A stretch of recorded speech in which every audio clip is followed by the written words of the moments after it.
bonsoir messieurs dames.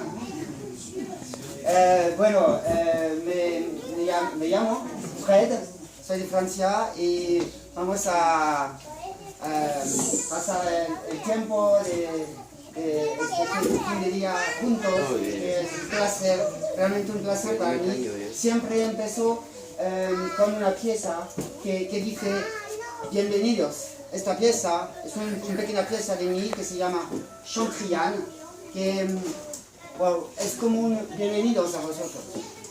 Y es algo para vosotros.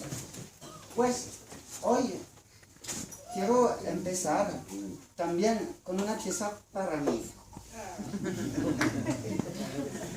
C'est vrai, jamais je le fais. C'est toujours para vosotros.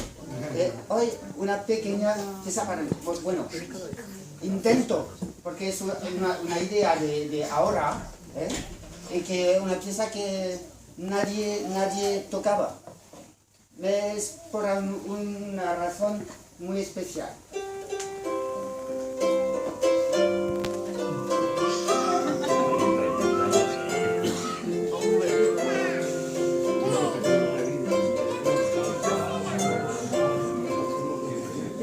Son las mañanitas que cantaba el rey David. A las muchachas bonitas se las cantamos